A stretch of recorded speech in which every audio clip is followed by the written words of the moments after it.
আভাস মাল্টিমিডিয়া, সৃষ্টিতে দৃষ্টি অটুট। আসসালামু আলাইকুম ওয়া রাহমাতুল্লাহি ওয়া বারাকাতুহু। ইন্নাল হামদালিল্লাহ নাহমাদুহু ওয়া নাস্তাঈনুহু ওয়া নাস্তাগফিরুহু ওয়া নাউযু বিল্লাহি মিন শুরুরি আনফুসিনা ওয়া মিন সাইয়্যাতি আমালিনা। মান ইয়াহদিহিল্লাহু ফালা মুদিল্লা লাহু ওয়া মান ইউদ্লিল ফালা হাদিয়া লাহু। ওয়া আশহাদু আল লা ইলাহা ইল্লাল্লাহু ওয়াহদাহু লা শারীকা লাহু ওয়া আশহাদু আন্না মুহাম্মাদান আবদুহু ওয়া রাসূলুহু সাল্লাল্লাহু তাআলা আলাইহি ওয়া আলা আলিহি ওয়া সাহবিহি ওয়া সাল্লামা তাসলিমান কাসীরা। আম্মা বাদ।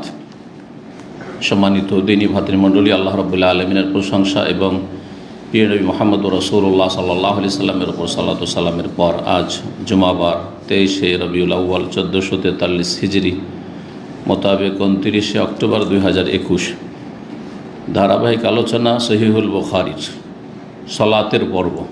সালাত যাকে ভারত উপমহাদেশের লোকেরা নামাজ বলে থাকে ফার্সি ভাষায়, উর্দু বাংলায় যেটা ফার্সি থেকে গিয়েছে, শরীয়তের পরিভাষা হচ্ছে সালাত।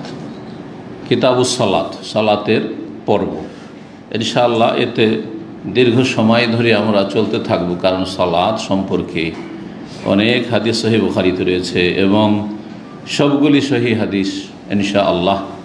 সুতরাং এই সহিহ বুখারীর সালাতের হাদিসগুলি পড়ার উদ্দেশ্য হচ্ছে যে সালাত সম্পর্কে যেটি গুরুত্বপূর্ণ ইবাদত মুসলিম জীবনে তাওহীদের পরে লা ইলাহা ইল্লাল্লাহ, এই কালিমা তাইয়্যিবার সাক্ষ্য প্রদানের পরে সবচেয়ে গুরুত্বপূর্ণ ইবাদত, যা মুসলিম কাফের মাঝে পার্থক্য করে খালিস মুসলিম আর ভেজালযুক্ত মুনাফিক মুসলিমের মাঝে পার্থক্য করে, তা হচ্ছে সালাত।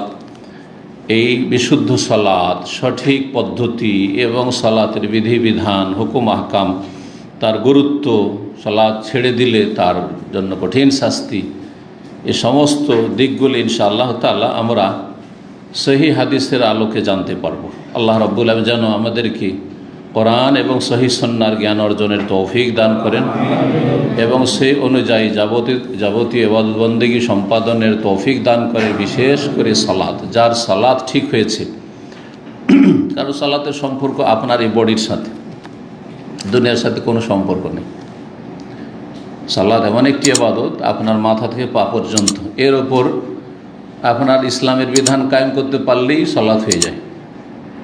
কিন্তু অন্যান্য অনেক বিষয় রয়েছে যেগুলির জন্য পরিবার লাগে, সমাজ লাগে, দেশ লাগে, অর্থের সাথে সম্পর্কিত ইত্যাদি ইত্যাদি, যার ফলে সেখানে জটিলতা আছে। অনেক সময় নিয়ত থাকলেও পারবেন না করতে। যেমন সমাজে পাপ চলছে, পরিবারে অন্যায় কাজ হচ্ছে, ছেলে মেয়ের অন্যায় কাজ করছে, স্ত্রী অন্যায় কাজ করছে, বেহায়া বেপর্দা চলছে, পারেন না অনেক সময়। কিন্তু সালাতের ক্ষেত্রে আপনি সহি শুদ্ধ সালাত শিখবেন, পড়বেন এবং সেই দিকে দাওয়াত দেবেন, কোনো বাধা আছে নাকি? এই জন্য বড় একজন মুহাদ্দিস মদিনার শেখ হাম্মাদ আল আনসারী রাহমাতুল্লাহ আলাইহি, শেখ আলবানীর পরে বড় মুহাদ্দিস, তিনি একজন ব্যক্তি যে সে খুব পরিচিত মানুষ, পরিচিত মুখ, এবং তার অনেক ভক্ত রয়েছে ভারত উপমহাদেশ। তার সালাত দেখলেন যে ভেজালযুক্ত সালাত রিয়াজে, তখন তিনি বলেছিলেন যে যেই লোকটা সালাতটাই ঠিক করতে পারেনি, সে জাতিকে কি ঠিক করবে?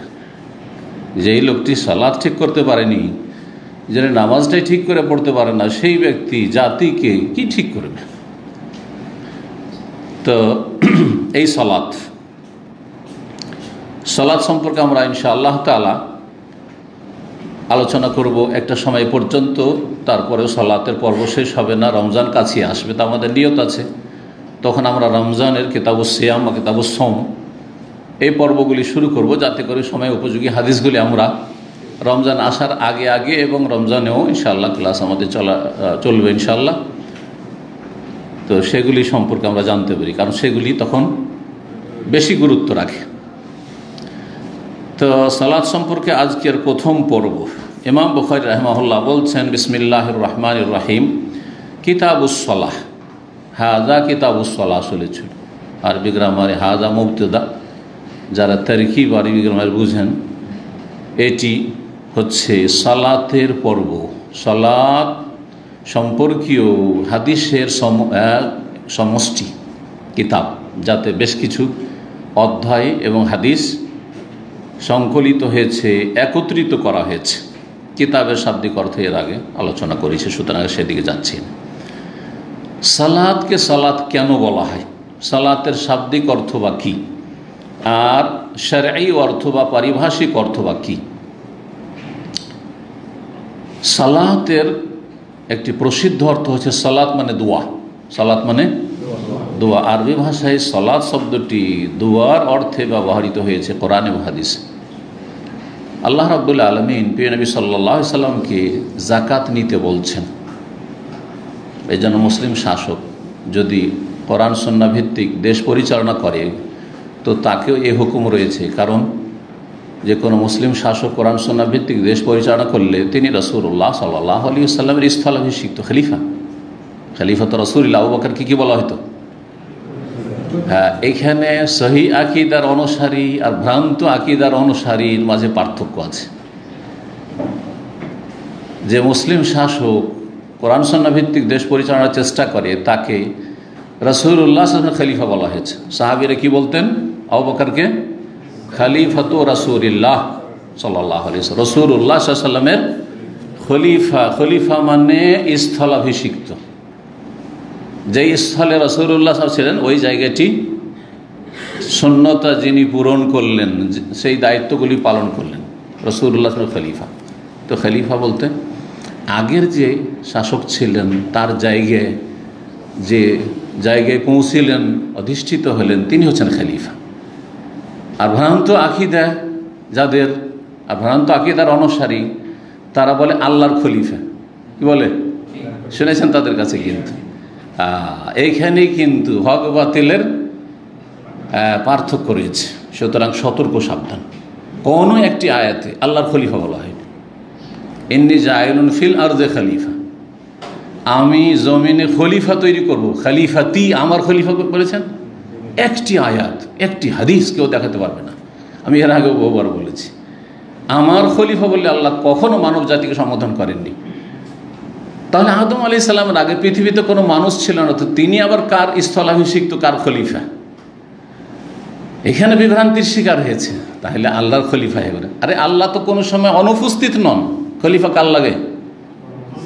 যে কখনো আছে কখনো নেই। আমি এই সপ্তাহে আছি, জুমাতে আছি, সুতরাং আমি আছি, আমার খলিফার দরকার কি? আমার এই জায়গায় তার কারো বসার দরকার কি আছে? কোনো প্রয়োজন নেই। কিন্তু এক সপ্তাহ আমি চলে গেলাম, উমরে চলে গেলাম, সফরে কোথাও চলে গেলাম, তখন আমার এই জায়গাতে খলিফা স্থলাভিষিক্ত প্রয়োজন। তার নাম হচ্ছে কি?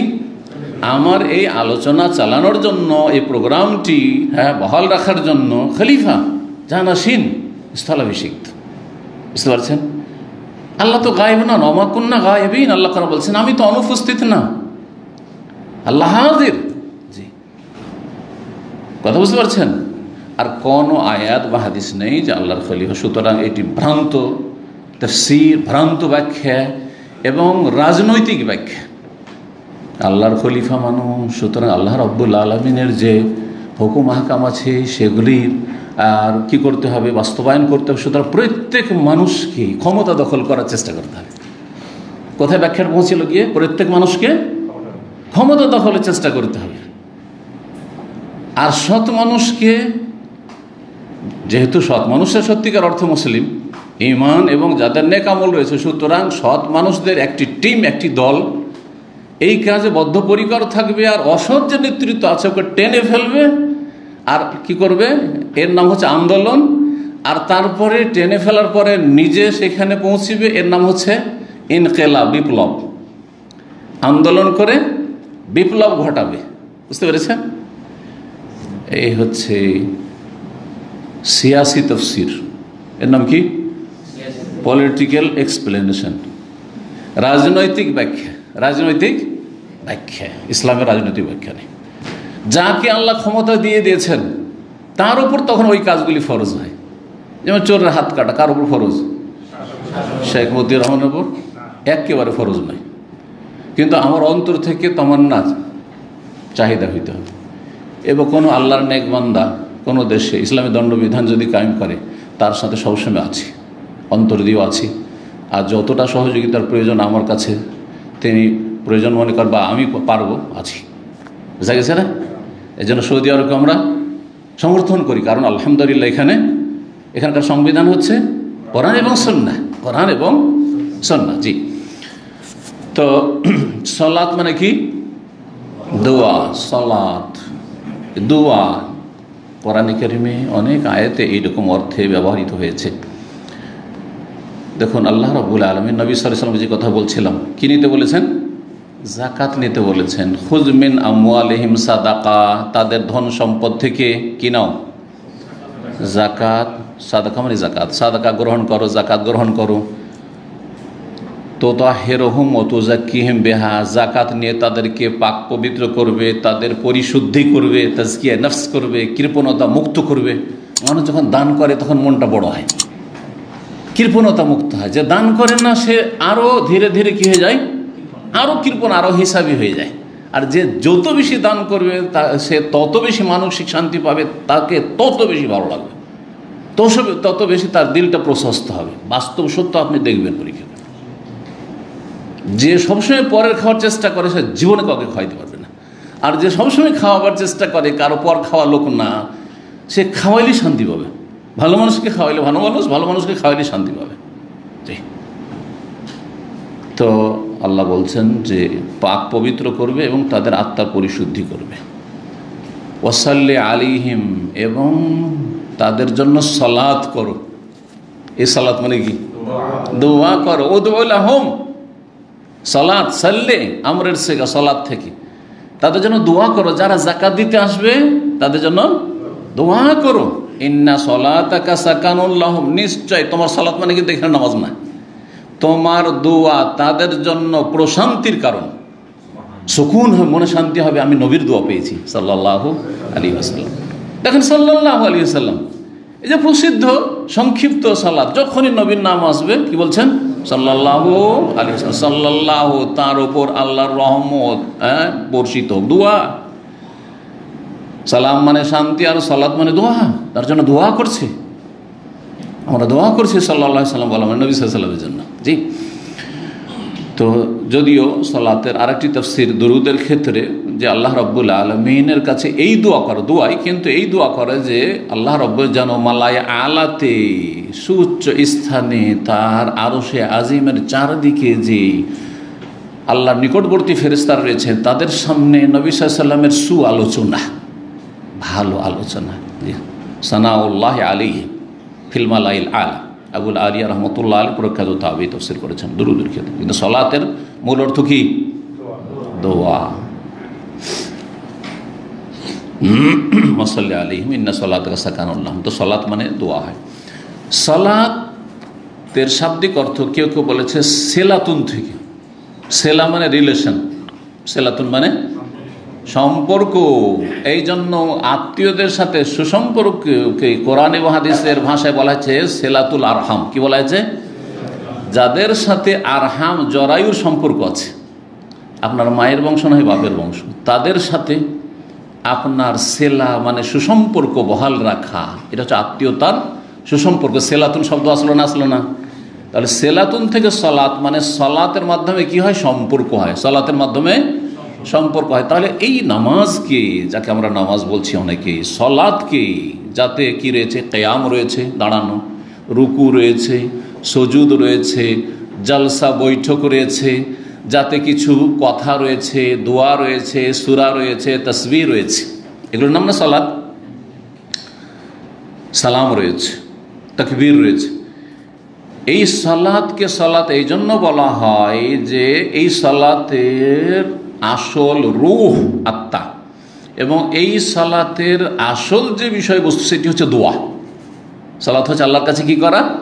দোয়া করা। এই জন্য সবচেয়ে উত্তম দোয়া হচ্ছে বান্দার সালাতের ভিতরে, নামাজের ভিতরে, আর বিশেষ করে তার ক্ষেত্র হচ্ছে দুইটি। সবগুলি দোয়া, কোনোগুলি গুণবাচক দোয়া আর কোনোগুলি যাচ্চাবাচক দোয়া, যাচ্চামূলক দোয়া।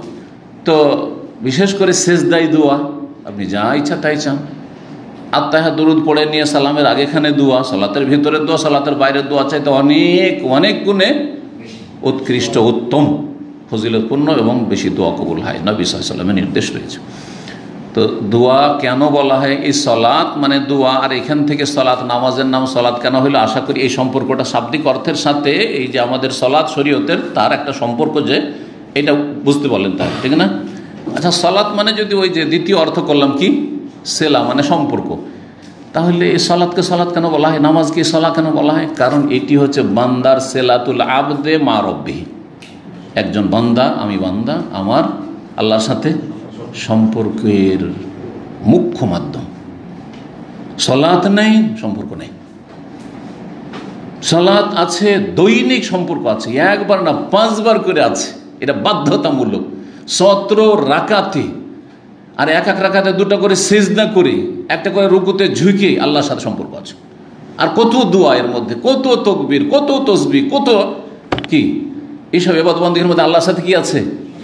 দিনে 5 বার করে সম্পর্ক আছে, তাহাজ্জুদ পড়লে 6 বার করে সম্পর্ক আছে, সালাতুদ দুহা পড়লে 7 বার করে সম্পর্ক আছে। আর একটা লোক জুমা পড়ে, সপ্তাহে 1 দিন সম্পর্ক। একটা লোক ঈদ পড়া মুসলিম, তাহলে বছরে 1 দিন 2 দিন সম্পর্ক। এই সম্পর্কের কোনো মূল্য নেই, কারণ যেটা কম্পালসারি সম্পর্ক সেটা নেই। আপনার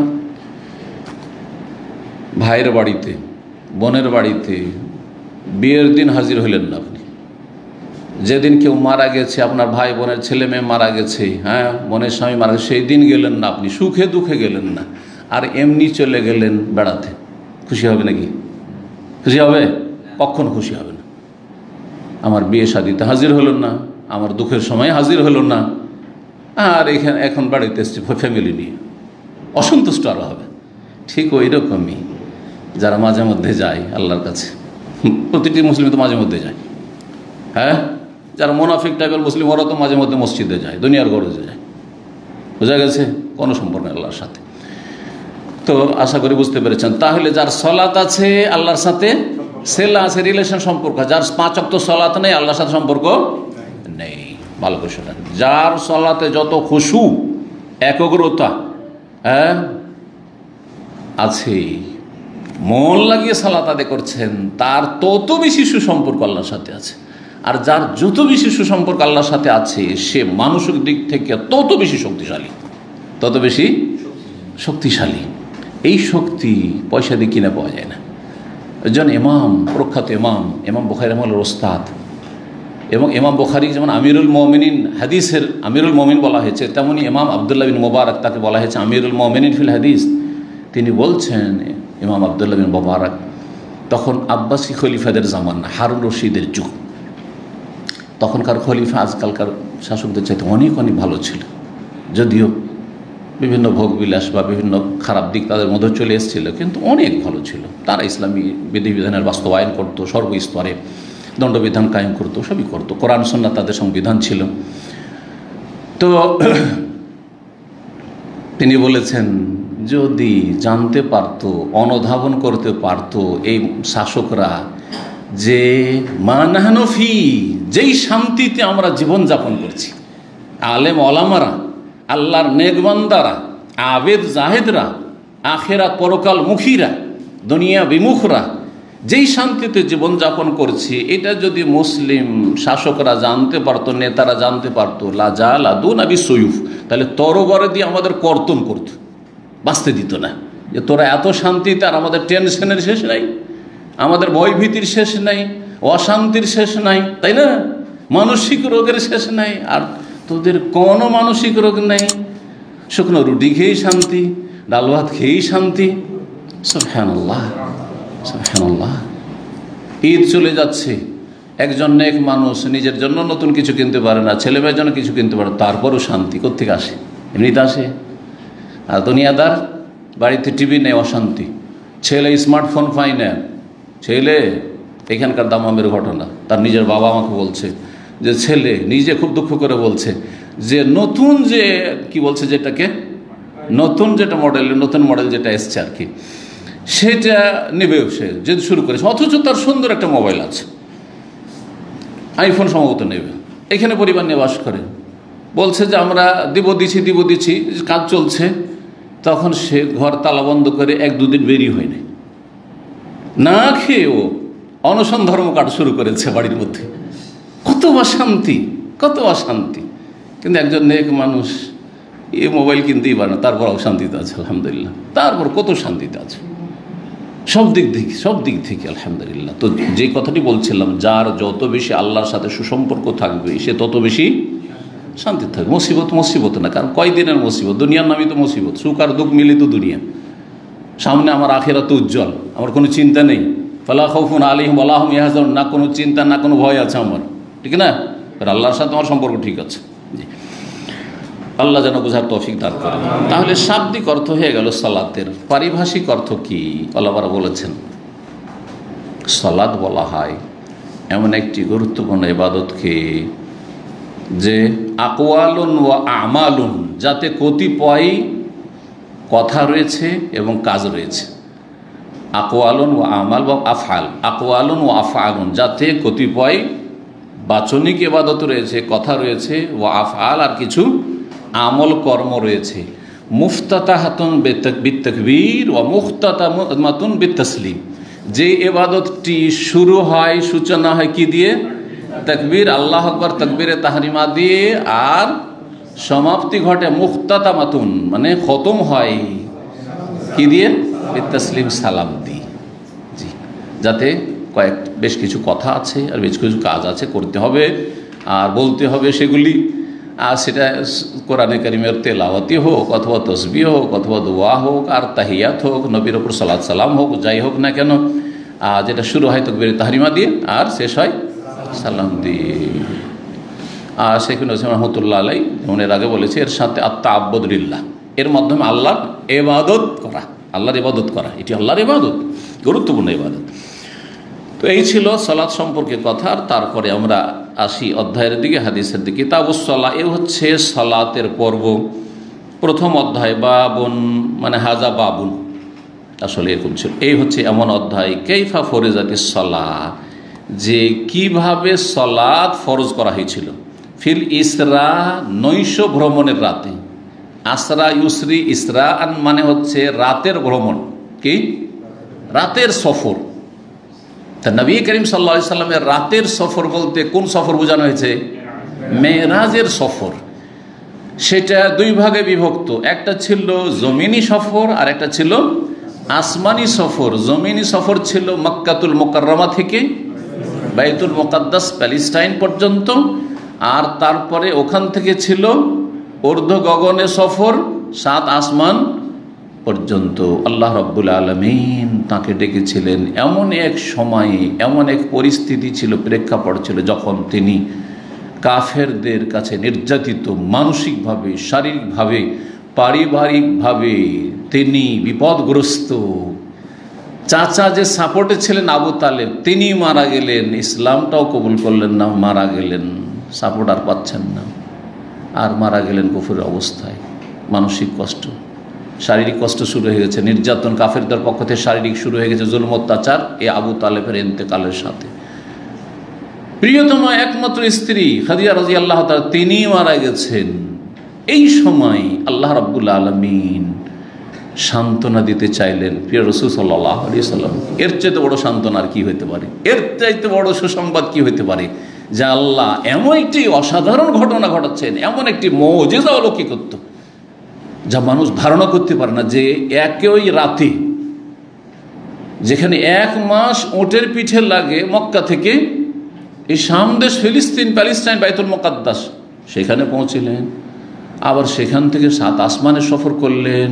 সুবহানাল্লাহ, এক আকাশ থেকে আর এক আকাশ হচ্ছে হাদিসের আলোকে 500 বছরের রাস্তা, 7 আকাশ অতিক্রম করলেন। সেখানে গিয়ে আল্লাহর সাথে কথা বললেন এবং আল্লাহ রাব্বুল আলামিন 5 ওয়াক্ত সালাত ফরজ করলেন, তা নিয়ে ফিরছেন। আবার তারপর মুসা আলাইহিস সালাম ফিরিয়ে দিচ্ছেন বারবার করে, 9 বার করে, শুনে রাখেন, 9 বার করে ফিরে যাচ্ছেন, 9 বার করে আল্লাহর কাছে যাচ্ছেন। আর 5 লং 45 কমলো 50-এর ভিতরে 5 থাকলো, তো 9 বার যেতে হয় কিনা? 5 করে কমেছে। যে হাদিসে 10-10-এর কথা রয়েছে, বর্ণনাকারী সংক্ষেপ করে দিয়েছেন, শর্ট করে দিয়েছেন। অনেক সময় শর্ট কথা বলি না আমরা। তারপরে ফিরে আসলেন, ফিরে রাতের ভিতরে চলে এসেছেন, আবার বিছানায় পৌঁছে গেছেন। মক্কার লোকদের কোনো খবরই নেই, সকালবেলা ঘটনা শোনাচ্ছেন। কত বড় অসাধারণ ঘটনা! এই যে রাসূলুল্লাহ সাল্লাল্লাহু আলাইহি ওয়াসাল্লাম মেরাজ হয়েছিল, একে মেরাজ বলে অনারবরা, আমাদের ভারত বাংলাদেশ আর পাকিস্তানের লোকেরা উর্দু ভাষী বাংলা ভাষীরা কী বলে জানে?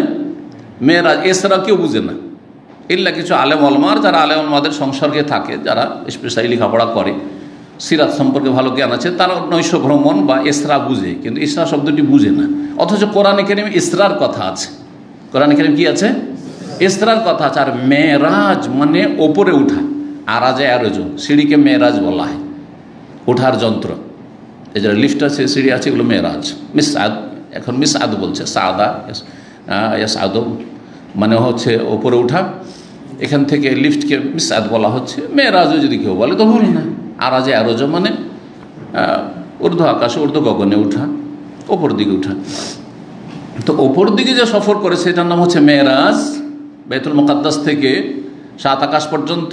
আর জমিনি সফরের নাম হচ্ছে কি? ইসরা। কোরআনে স্পষ্টভাবে ইসরার কথা এসেছে, মেরাজের কথা স্পষ্টভাবে কোরআনে কারিমে আসেনি, অস্পষ্ট এসেছে সূরা নজমে।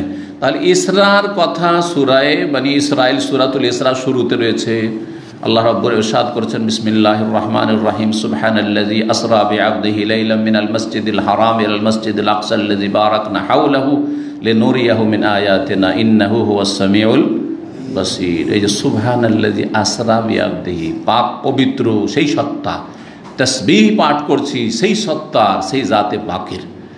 আল্লাযী আসরা বিআবদিহি, যিনি রাতের ভ্রমণ করিয়েছিলেন, রাতারাতি সফর করিয়েছিলেন তার বান্দাকে, স্পেশাল বান্দাকে এখানে বান্দা বলা হয়। তিনি কে? মুহাম্মদ রাসূলুল্লাহ সাল্লাল্লাহু আলাইহি সাল্লাম। এখানে বুঝিয়ে দেওয়া হয়েছে যে নবী 7 আকাশে যেতে পারলেও তোমাকে সন্তান দিতে পারে না। নিজের সন্তান, ছেলে সন্তানকে বাঁচিয়ে রাখতে পারেনি, ঠিক না? নিজের স্ত্রীটাকে বাঁচাইতে পারেননি। 3 মেয়ে জীবদ্দশে মারা গেছে, তাদেরকে বাঁচিয়ে রাখতে পারেন। নবীর হাতে কিছু নেই এইরকম মনে করি না যে নবীর কাছে যা চাইব তাই পেয়ে যাব।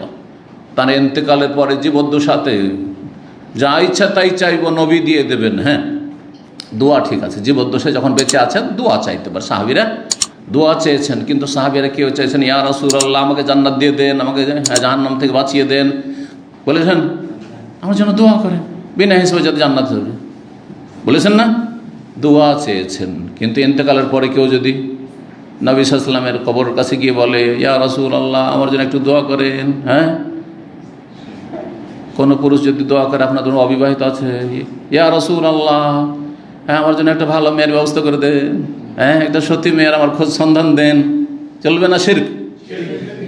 এটা এই আয়াতে শেখানো হয়েছে। তার বান্দা, কার গোলাম? বান্দা মানে গোলাম, আল্লাহর গোলাম। তো আল্লাহর গোলামের কাছে চাইবেন না মালিকের কাছে চাইবেন? মালিকের কাছে চাও। আল্লাহর গোলাম হওয়া সত্ত্বেও তাকে রাতারাতি ভ্রমণ করিয়েছেন, লাইলান, রাতারাতি, মিনাল মসজিদিল হারাম, মসজিদে হারাম থেকে, এলাল মসজিদিল আকসা, মসজিদে আকসা বাইতুল মুকাদ্দাস পর্যন্ত। আল্লাযী বারাকনা হলো চারপাশেও বরকত রয়েছে, যার চারপাশে বরকত রয়েছে। যেমন মক্কা মদিনায় বরকত রয়েছে, তেমনি বাইতুল মুকাদ্দাসেও বরকত রয়েছে, কোরআনে কারীম দ্বারা প্রমাণিত। এই জন্য 3টি হচ্ছে পবিত্র মসজিদ, যেখানে সওয়াবের নিয়তে, নেকির উদ্দেশ্যে সফর করতে পারবে। চতুর্থ পৃথিবীর কোনো জায়গায় নাই যেখানে নেকির আশায় সফর করবেন। যাই বাইতুল মুকাররমে আমি সওয়াবের নিয়তে জুমা পড়ে আসি না, আমি যাবো, অনেকের সাথে দেখা সাক্ষাৎ হবে, অথবা আমার মনের শখ আছে যে একবার যাবো অমুক জায়গায় নামাজটা পড়ে আসি, সেটা আলাদা কথা। কথা বোঝা গেছে না? নেকির আশায় যাই, রিয়াজের যে বড় জামে মসজিদ আছে দিরাতে, ওখানে নামাজ পড়ে আসি, নেকির আশায় গেলে বেদাত। যাই আমি দামামে শুনেছি যে কিং ফাহাদ মসজিদ খুব বড় মসজিদ আছে, যাই ওখানে গিয়ে নামাজ পড়ে আসি, জোবেল থেকে কেউ আসছে বা আলাসা বা দূর থেকে কেউ আসছে, কাছে থেকে কেউ আসছে, অথচ তার আশপাশে মসজিদ আছে। যদি নেকির আশায় তাহলে বেদাত। আর যদি বলে যাই সেখানে আমার দিনী ভাইদের সাথে দেখাও হবে, বাংলা ভাষাভাষী, আর তারপরে ওখানে মনের একটা চাহিদা যে যাবো, শুনেছি সিকম মার্কেট, তো যাই ওখানে একদিন নামাজটা পড়ে, সেটা আলাদা কথা, আপনার সেটা ভিন্ন কথা। তো যাই হোক, কথা লম্বা হয়ে যাচ্ছে। কি বলছিলাম? ইসরার কথা কোথায় আছে? সূরা ইসরা। ইসরার নামে হচ্ছে সূরাতুল ইসরা। আর একটি নাম ইসরার নাম হচ্ছে সূরা বনি ইসরাইল, কারণ তারপরে আয়াতগুলিতে বনি ইসরাইলদের কথা বর্ণনা করা হয়েছে। ওয়া আতাইনা মূসাল কিতাব ওয়া জাআলনাহু হুদাল লিবনি ইসরাইল। আর মেরাজের কথা স্পষ্ট এসেছে সূরা নজমে। সূরা নজমে, সুম্মা দানা ফাতাদাল্লা ফাকানা কাবা কাউসাইনি আও আদনা ফাওহা ইলা আবদিহি মা আওহা মা কাযাবাল ফুয়াদু মা রাআ ফাতুমারুনাহু আলা মা ইয়ারা ওয়া লাকাদ রাআহু নাজলাতাল উখরা ইনদা সিদরাতিল মুনতাহা। এই তাকে দেখেছেন নাজলাতাল উখরা, আরেকবার সিদরাতুল মুনতাহার কাছে। কেউ এই আয়াতের তাফসীর ভুল বুঝেন, আল্লাহকে দেখেছেন না, নবী সাল্লাল্লাহু আলাইহি ওয়াসাল্লাম আল্লাহকে এই পৃথিবীর চক্ষু দিয়ে দেখেন নাই, অন্তর দিয়ে দেখেছেন। রাআহু বিফুয়াদিহি, সেই হাদিস দ্বারা প্রমাণিত। মা আয়েশা সিদ্দিকা রাদিয়াল্লাহু তাআলা আনহা নবী সাল্লাল্লাহু আলাইহি ওয়াসাল্লাম সম্পর্কে সবচেয়ে বেশি জানতেন, কারণ সবচেয়ে প্রিয়তমা স্ত্রী। তিনি বলছেন সহিহ মুসলিমের হাদিস, মান হাদ্দাসাকুম, তোমাদেরকে কেউ যদি বয়ান করে বলে যে আন্না রাসূলুল্লাহ সাল্লাল্লাহু আলাইহি ওয়াসাল্লাম রাআ রাব্বাহু ফাকাদ আযামাল ফিরিয়াতা, যে রাসূলুল্লাহ সাল্লাল্লাহু আলাইহি ওয়াসাল্লাম, আমার স্বামী আমার রাসূল তার রবকে স্বচক্ষে দেখেছেন, তাহলে সেই ব্যক্তি চরম মিথ্যারোপ করল। আযামাল ফিরিয়া, চরম মিথ্যাচার করল, মিথ্যা কথা। তাহলে আল্লাহকে দেখেননি, তবে আল্লাহর সাথে কথা বলেছে। কথা বলার জন্য দেখা জরুরি নাকি? আমাদের মধ্যে সাধারণ মানুষের সাথে হাজার হাজার লোক প্রতিদিন কিছু না কিছু লোক তো কথা বলছে, দূর দূর থেকে এমন এমন লোকেরা কথা বলছে যাদের সাথে জীবন হয়তো দেখা সাক্ষাৎ হবে না, কথা বলে না, বলছে কথা বলি কিন্তু দেখেছি, ভিডিও কলে দেখেছি, হইতে পারে, কিন্তু সরাসরি। তো ওই রকমই আল্লাহ রাব্বুল আলামিনকে রাসূলুল্লাহ স্বচক্ষে দেখেননি, তবে কথা বলেছেন। মূসা আলাইহিস সালাম যেমন কথা বলেছেন, এই বৈশিষ্ট্য আল্লাহ মূসাকে দিয়েছেন, তো আমাদের রাসূলুল্লাহ সাল্লাল্লাহু আলাইহি ওয়াসাল্লামকে যত নবীদের বৈশিষ্ট্যগুলি সবগুলি দিয়েছেন। এটা মনে রাখবেন, কেউ কথা মনে করবেন না যে এমন কোন নবী আছে যাকে এমন কিছু আল্লাহ বৈশিষ্ট্য দিয়েছেন যেগুলি আমার নবীর মধ্যে ছিল না। নবী করিম সাল্লাল্লাহু আলাইহি ওয়াসাল্লামের মধ্যেই সমস্ত নবীদের যেই দিকগুলি ছিল ফজিলতের, সবগুলি বিদ্যমান ছিল। এই জন্য সবচেয়ে শ্রেষ্ঠ রসুল মুহাম্মদ রাসূলুল্লাহ এবং সর্বশেষ রসুল। সুতরাং আহলে সুন্নাত ওয়াল জামাত এই বিশ্বাস করে যে রাসূলুল্লাহ সাল্লাল্লাহু আলাইহি ওয়াসাল্লামের যে নৈশ ভ্রমণ হয়েছিল, মেরাজ হয়েছিল, জমিনি সফর আর আসমানি সফর, সেটা সশরীরে বেজাসাদিহি ওয়া রূহি, দেহ এবং আত্মা সহ। শুধু আত্মার নয়, আত্মা সফর করেছে এমনটা নয়, আত্মা এবং দেহ, যেই দেহ মানুষের থাকে সেই নবী সাল্লাল্লাহু আলাইহি ওয়াসাল্লামের দেহ মোবারক সফর করেছে সাত আসমানের। এর ভিন্ন যে মত পোষণ করেছে সেটি ভ্রান্ত মত। এবং যদি কোনো এমন ব্যক্তি যার ইসলামের খেদমতও আছে কিন্তু তিনি এইরকম মত যদি পোষণ করে থাকেন, বিভ্রান্তি শিকার হয়েছেন বা তার পদস্খলন ঘটেছে, সেটি বর্জনীয়। অবশ্য সেটি বর্জনীয়, নাম বলার অনেক সময় প্রয়োজন করে না, কিন্তু এটা জেনে রাখতে হবে যে আপনাকে বিশ্বাস করতে হবে যে রাসূলুল্লাহ সাল্লাল্লাহু আলাইহি ওয়াসাল্লামের এই মেরাজের সফর হয়েছে সশরীরে এবং আত্মা সহ, আত্মাও এবং শরীরও দুটি। সহি সহি বহু হাদিস দ্বারা প্রমাণিত, স্পষ্ট ভাষায়, অস্পষ্ট তো মেরাজ রয়েছে, আকাশের সফর রয়েছে কোরআন কারীমে সূরা নাজমে, আর স্পষ্টভাবে হাদিস রয়েছে যে রাসূলুল্লাহ সাল্লাল্লাহু আলাইহি ওয়াসাল্লাম সাত আসমানে সফর করেছেন এবং প্রতিটি আসমানে গিয়েছেন, দরজা খুলতে বলেছেন, জিবরাইল আলাইহিস সালাম দরজা খোলা হয়েছে, আবার গিয়েছেন, আবার প্রতি আসমানে এক এক নবীর সাথে দেখা হয়েছে, তারপর এইভাবে সাত আসমানের ওপরে গিয়েছেন, আবার ফিরে এসেছেন। ঠিক আছে না? সেই সমস্ত হাদিসগুলি মুতাওয়াতির সহি। সুতরাং এগুলিকে অস্বীকার যে করবে অথবা সেগুলির অপব্যাখ্যা করবে যে না না সেটা সশরীরে ছিল না, শুধু রুহের সফর, রুহের জগতে সফর ছিল, আত্মার জগতে সফর ছিল, সেটি মিথ্যা কথা। কারণ স্বপ্ন যোগে একজন সাধারণ মানুষ বলতে পারে যে আমি আজকে রাত্রে স্বপ্ন দেখেছি, সাত আকাশের উপরে চলে গেছি, হতে পারে না, পারে না, এমন কোনো ফজিলতের বিষয় নাই। আর মেরাজ বিশাল একটি ফজিলতের বিষয় আর আশ্চর্যজনক বিষয়। এই জন্য আল্লাহ কোরআনে কারীমে এই ঘটনার বর্ণনা শুরু করেছেন সুবহান দিয়ে। সুবহানাল্লাহ, কখন সুবহানাল্লাহ বলে মানুষ? আশ্চর্য বিষয় বয়ান করতে গিয়ে সুবহানাল্লাহ বলে। আর আত্মার জগতে যদি নবীর এই সফর হতো তাহলে সুবহানাল্লাহ আল্লাহ কেন বলে সুবহানাল্লাযী আসরা বিআবদিহি কেন বলতেন? বোঝা গেছে না? 10টি দলিল ইমাম ইবনুল কাইয়িম রাহিমাহুল্লাহ আর অন্যান্য আইম্মায়ে কেরামগণ আলোচনা করেছেন যে রাসূলুল্লাহ সাল্লাল্লাহু আলাইহি ওয়াসাল্লামের সশরীরে মেরাজ হয়েছে। কি বলছেন লেখক? এই অধ্যায় হচ্ছে কাইফা ফরজাতিস সালাতু ফিল ইসরা, এই ইসরার রাতে, নৈশ ভ্রমণের রাতে কিভাবে সালাত ফরজ করা হয়েছিল এটা জানবো এই হাদিসে। মেরাজের হাদিসটা সংক্ষেপে রয়েছে খানিকটা। ওয়াকাল ইবনে আব্বাস রাদিয়াল্লাহু তাআলা আনহু বলেছেন, হাদ্দাসানি আবু সুফিয়ান রাদিয়াল্লাহু তাআলা আনহু পরে ইসলাম কবুল করেছিলেন, তিনি বর্ণনা করেছেন ফি হাদিসে হেরাকল যে রোমের রাজা, সেই রাজার সাথে যে ঘটনা ঘটেছিল সামদেশে, আবু সুফিয়ানের সাক্ষাৎকার সেখানে রাজদরবারে, সেই হাদিসটা বর্ণনা করতে গিয়ে, আর সেই হাদিসটি যে ঘটনাটি ঘটেছিল সেটা তার কুফরির অবস্থায়, তাহলে ঘটনাটি তিনি জেনেছেন বা ঘটনাটির সম্মুখীন হয়েছেন কুফরের অবস্থায়, আর বর্ণনা করেছেন বর্ণনাকারী সাহাবী হওয়ার পরে, মুসলিম হওয়ার পরে। এর থেকে একটা জিনিস জানা গেল সনদের ব্যাপারে, একজন মানুষ জাহিলিয়াতের যুগে, গুমরাহের যুগে যদি কোনো একটা ধর্মীয় বিষয় জানে আর সে হেদায়েত হওয়ার পরে সেটা বয়ান করে, আর আগের কথাটি যদি সত্যি কোরআন সুন্নাহ সম্মত হয়, তাহলে বয়ান করতে অসুবিধা নেই। একটা লোক বেনামাজি ছিল, সেই সময় ধরেন একটা ধর্মীয় আলোচনা শুনেছে, ঠিক না, বা নাস্তিক ছিল, সেই সময় একটা ধর্মীয় আলোচনা শুনেছে, কাফের মুশরিক মাজার পূজারি ছিল, সেই সময় একটা আলোচনা শুনেছে, আর সঠিক কোরআন সুন্নাহ ভিত্তিক, আর তারপরে হেদায়েত ও তাওহীদবাদী হওয়ার পরে, নামাজি হওয়ার পরে, ধার্মিক হওয়ার পরে সে সেটা বয়ান করছে, তাহলে বহন করেছিল কুফরের অবস্থায়, আর সেটা আদায় করেছে, মানে পেশ করেছে কখন? ইসলামের অবস্থায়। এর বৈধতা প্রমাণিত হয় এই আবু সুফিয়ান ঘটনা থেকে। এটা সনদের একটা দিক। তিনি বলছেন ইয়ামুরুনা, আমাদেরকে তিনি নির্দেশ দিচ্ছেন, অর্থাৎ নবী করিম সাল্লাল্লাহু সলাতের, ওয়াল সিদকে এবং সততার, ওয়াল আফাফ এবং সচ্চরিত্রতা। সচ্চরিত্রতা কাকে বলে? এটা পশ্চিমা প্রভাবিত, যেহেতু আজকালকার মুসলিমরাও, আর ভাষাগুলি কিন্তু অনইসলামিক ভাষা আমাদের, সেই জন্য মহিলাদের ক্ষেত্রে শুধু শব্দটি আমাদের দেশে ব্যবহৃত হয় বাংলায়, সতী। সতীত্ব কার? এটা হিন্দুদের থেকে এসছে কিন্তু, কারণ হিন্দুদের কাছে মহিলার সতীত্ব, আর পুরুষ যেখানে সেখানে জেনা করে বেরিয়েছে, যেখানে সেখানে হয়তো সমকামিতায় লিপ্ত থেকেছে, এই ক্ষেত্রে কিন্তু এইটা বলা হয় না যে সতী, সুতরাং ওই ক্ষেত্রে আর গুরুত্ব অত দেওয়া হয় না। একটা মেয়ে সম্পর্কে যদি একটু ব্যাড রিপোর্ট পেয়ে যান যে ওর কারোর সাথে কি ছিল, প্রেম ছিল, না না না বিয়ে করা যাবে না, কিন্তু যেই ব্যক্তি বলছেন না না বিয়ে করা যাবে না, ও যে কত খারাপ ছিল ওর খবর নেই। ইসলামের দৃষ্টিতে দুটোই সমান, পুরুষ নারী দুটোই সমান। একে বলা হয় আফাফ। আফাফ যে সচ্চরিত্রের অধিকারী, নর হোক অথবা নারী হোক, যে কোনোদিন জেনা ব্যভিচারের কাছে যায়নি, প্রেমের মতো রোগে আক্রান্ত হয়নি, হ্যাঁ, তারপরে সে ব্লু ফিল্ম দেখায় আক্রান্ত নয়, সচ্চরিত্র অধিকারী সেই ব্যক্তি কোনোদিন সমকামিতায় লিপ্ত হয়নি, এই নোংরামিতে এত নিচে নেমে যায়নি, সে হচ্ছে আফিফ। ওকে কি বলা হয়? আফিফ বলা হয় ওই ব্যক্তিকে, আর এই গুণটিকে বলা হয় আফাফ।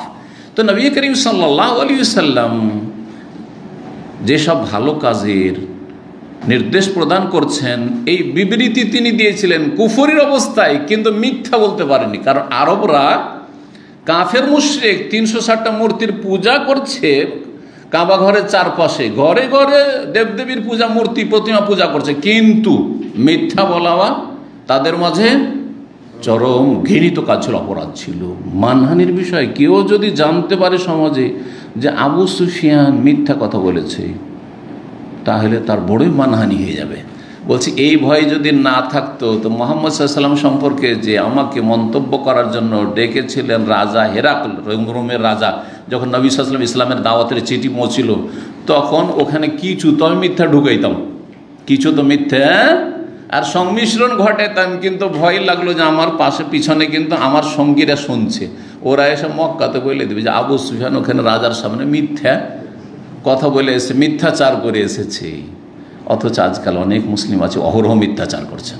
হ্যাঁ, খুব নোংরা চরিত্র এটি। জি, যে ব্যক্তি মিথ্যা বলতে সব পাপ করে নিতে পারে, যেন মিথ্যা কিন্তু অনেক বা সব পাপেরই মূল। পাপ করিনি বলছে পাপ করিনি, অপরাধ করে বলছে অপরাধ করিনি, ডিউটি না করবে ডিউটি করে নিয়েছি, ডিউটিতে না এসে বলছে ডিউটিতে আছে, ঠিক কিনা? রুজি হারাম হয়ে যাচ্ছে, আর তারপর কত অহরহ মিথ্যা কথা হয়ে যাচ্ছে। কত একটা মিথ্যা কথা যদি বলেন একটা পাপকে ঢাকার জন্য, তো বহু পাপে লিপ্ত হইতে হচ্ছে, বহু পাপে লিপ্ত হইতে হচ্ছে। যাই হোক, রাসূলুল্লাহ সাল্লাল্লাহু আলাইহি ওয়াসাল্লাম তোমাদেরকে কি নির্দেশ দিচ্ছেন, প্রশ্ন কিন্তু এখানে বলা হয়নি, হাদিসটা অনেক লম্বা আছে, তার ছোট্ট একটা অংশ। আবু সুফিয়ানকে জিজ্ঞাসা করলেন সেই রোমের রাজা যে আচ্ছা আমার কাছে যে চিঠি এসেছে, তোমাদের ওখানে যে একজন নবী রসুল বলে দাবি করেছেন মুহাম্মদ নামে, তিনি বেমাজায় আমরকম, তোমাদেরকে কি কি কথা কাজে নির্দেশ দিচ্ছেন?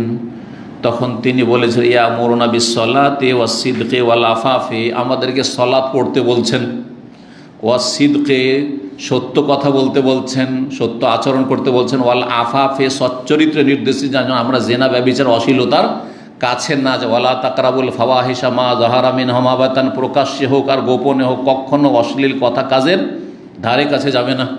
এ হচ্ছে কোরআন হাদিসের নির্দেশ, এর কোরআনের আয়াত। এই বলে তিনি প্রশংসা করেছিলেন। আল্লাহ পরে হেদায়েত নসিব করেছিলেন অনেক পরে। জি, 349 নম্বর হাদিস। হাদিসের বর্ণনাকারী সাহাবী হচ্ছেন প্রখ্যাত সাহাবী আনাস বিন মালিক রাদিয়াল্লাহু তাআলা আনহু। তিনি বলছেন, কানা আবু যার ইউহাদ্দিসু, আবু যার রাদিয়াল্লাহু তাআলা আনহু বিখ্যাত সাহাবী, তিনি হাদিস বর্ণনা করেছেন বা করছেন, আন্না রাসূলুল্লাহ রাসূলুল্লাহ বলেছেন। তাহলে একজন সাহাবী আর একজন সাহাবী থেকে হাদিস বর্ণনা করছেন। বেশ কিছু হাদিস এমন আছে যে এক সাহাবী আর এক হাদিস থেকে আর এক সাহাবী থেকে হাদিস বর্ণনা করছেন। জি, কি হাদিস ছিল যে রাসূলুল্লাহ সাল্লাল্লাহু আলাইহি ওয়াসাল্লাম বলেছেন কি, ফরেজা আল আন সাকফে বাইতি, আমার ঘরের ছাদ বিদীর্ণ করা হইল। ফারাজা বা ফাররাজা মানে ফাটিয়ে দেওয়া, খুলে দেওয়া, উন্মুক্ত করা, উন্মুক্ত করা। এই জন্য লজ্জা স্থানকে ফারজ বলা হয়। লজ্জা স্থান কি বলা হয়?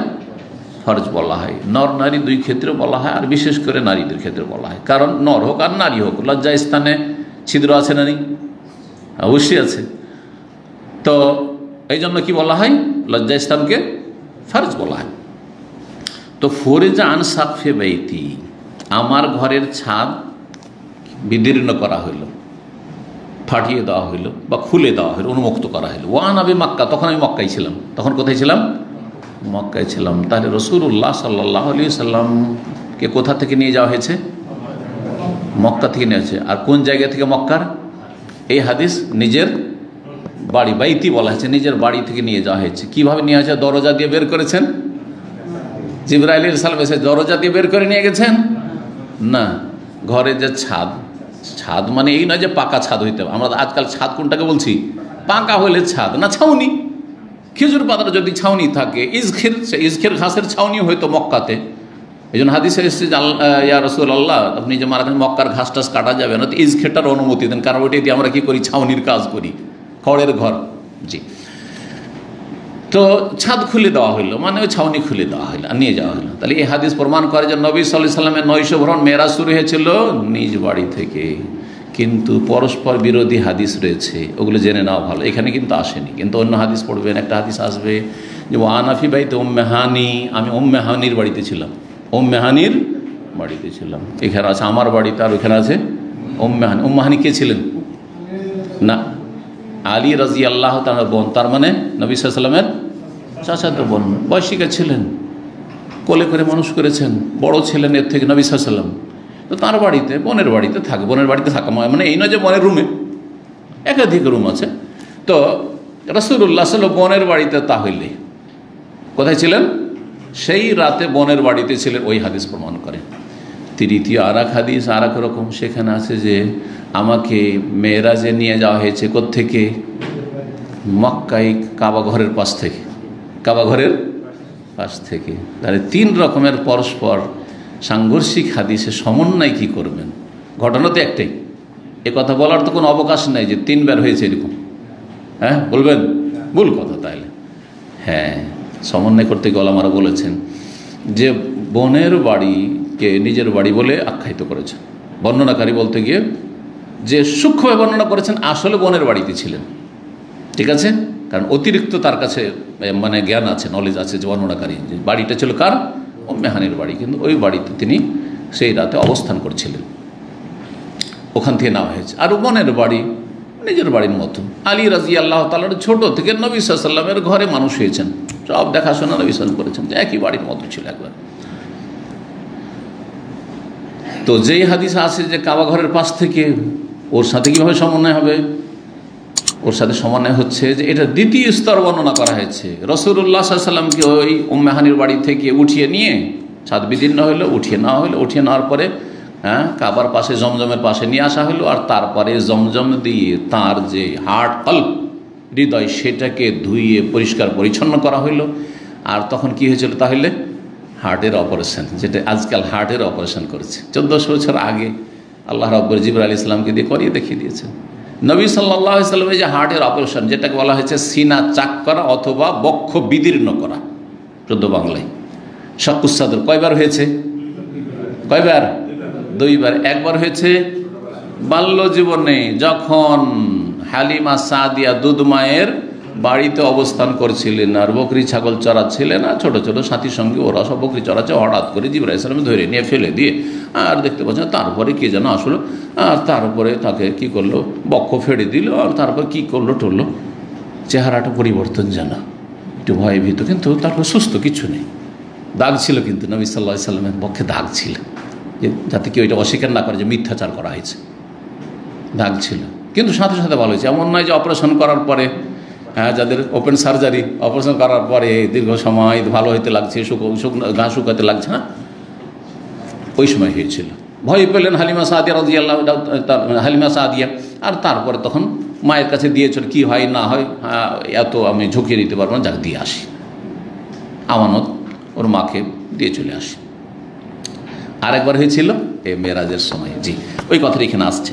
তাহলে সমন্বয় আশা করি বুঝতে পারলেন যে ঘটনা মক্কাতে হয়েছিল এবং প্রথম শুরু হয়েছে উম্মে হানির বাড়ি থেকে, আর তারপরে নিয়ে আসা হয়েছে কাবার কাছে। ফানাজালা জিবরিল, জিবরাইল আলাইহিস সালাম নেমে আসলেন। ফাফারাজা সাদরি, আমার সিনা বক্ষকে বিদীর্ণ করলেন। সুম্মা গাসালাহু বিমায়ে জমজম, তারপরে সেটাকে ধুয়ে দিলেন জমজম পানি দিয়ে। মানুষের কলবে যেমন ভালো বৈশিষ্ট্য আছে, ভালো গুণ আছে, ভালো শক্তি আছে, তেমনি মন্দ শক্তি আছে। মানুষের প্রত্যেক মানুষের আছে, কারো মধ্যে বেশি, কারোর মধ্যে কম, কারোর মধ্যে ভালো শক্তি বেশি আছে, ভালো গুণ বেশি আছে, ওটা বেশি শক্তিশালী, আর কারোর মধ্যে মন্দ গুণটা বেশি আছে, যার ফলে সবসময় মন্দর দিকে যায়। ওর চিন্তা চেতনা সবসময় খারাপ। একই সাথে পড়াশোনা করছে, কিন্তু একজন সবসময় পজিটিভ ভালো চিন্তা করে, আমি ভালো কি করে করব, আমি ভালো রেজাল্ট কি করে করব, আমি আমার আব্বা আমার ভালো কি করে করব, আমার পরিবারের উন্নতি কি করে করব, আমি দ্বীনি ইলম কি করে শিখবো, আমি আরও নেক ভালো মানুষ কেমন করে হব, সবসময় এইরকম চিন্তা। এগুলো কিন্তু কলবে আসছে না, সবগুলির কথা কিন্তু কলবে উদ্রেক হচ্ছে। আর কিছু মানুষ আছে যাদের মধ্যে এই খারাপ গুণগুলো বেশি আছে, সবসময় খারাপ চিন্তা। নতুন এসেছে দামামে, এরকম বহু ঘটনা শুনেছি। তারপর আসার পরে কোথায় মদ পাওয়া যায়, কোথায় ব্যভিচারের সুযোগ সুবিধা আছে, কোথায় সমকামিতা হয়, তো কোথায় আউযুবিল্লাহ, কোথায় কি হয়, কোথায় কোন পাপ হয়, কোথায় নারী ব্যবসা কারা করে, হ্যাঁ, ওই যেগুলো ভেগে আসে সেসব কাজের মেয়েগুলো সেগুলোকে কোনো এক জায়গায় রাখে, আর এগুলো করে কোথা থেকে, আর খোঁজ পায়, তারপরে তাদের সাথে সম্পর্ক হয়ে যায়, আর তারপরে এইরকম আসামের কাঠগড়ায় কত গেছে, আর 5 বছর করে জেলে গেছে। আর আমার এই দামামের ইতিহাসে কত এরকম লোকের অনুবাদ করেছি, কথা বুঝতে পেরেছেন। অথচ তারা নতুন এসছে, আর এখানে কেউ 25-30 বছর আছে, এগুলো খবরই রাখে না। ঘটনা আমরা তর্জমা করতে জানতে পারি যে ঘটনা আশেপাশের, এইখানে নয় ওইখানে নয় এইখানে, আর এই ঘটনা তো এই মহল্লার ভিতরের, ভাই আমার ডান ভাই ডানে বামে, আমার তো কল্পনা করতে পারেনি যেখানে এতগুলি পাপ হয়, এই ধরনের পাপ লুকিয়ে লুকিয়ে করতে থাকে। হ্যাঁ, ডাস্টবিন থেকে মদ উঠিয়ে নিয়ে যায়, একজন ডাস্টবিনে রেখে গেল, ভাবলো যে ডাস্টবিনে কিছু ফেললো, আর আরেকজন কিছুক্ষণ পরে ডাস্টবিন নাড়াচাড়া করছে, ওখান থেকে মনে করছে যে হয়তো কিছু খুঁজছে ওইখানে। কল্পনা করতে পারে একজন ভালো মানুষ। যদি আমরা এগুলো না জানতো কোত্থেকে মদে ধরা পড়েছে, তাহলে আমরা এগুলো বুঝতেই পারতাম না। বুঝতে পারছেন না? সৌদি আরবে এরকম পাপ পবিত্র জায়গাতে এরকম পাপীরা এরকম নেগেটিভ খারাপ চিন্তে কি করে পাপ করবো, কি করে পাপের রাস্তা খোঁজ খবর পাবো, এই করে বেড়ায়। তো প্রতিটি মানুষের মধ্যে কিন্তু ভালো আর মন্দ দুটোই গুণ আছে। আমার মধ্যে যেমন ভালো গুণ আছে, ধৈর্য ধারণের, তেমন রাগও আছে। আমি বলি না যে সবসময় আমি খালি ধৈর্য ধরে, রাগ হবে না, মানুষ মানে রাগ হবে, কিন্তু তরবিয়ত করতে পারি।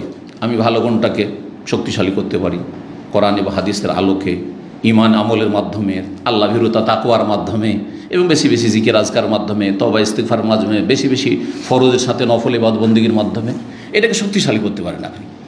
আবার যখন মানুষ পাপের দিকে চলে যায়, তো যে খারাপ গুণগুলি ওর মধ্যে আছে, তখন যত পাপ বাড়ে তত খারাপ গুণগুলি শক্তিশালী হয়ে যায়।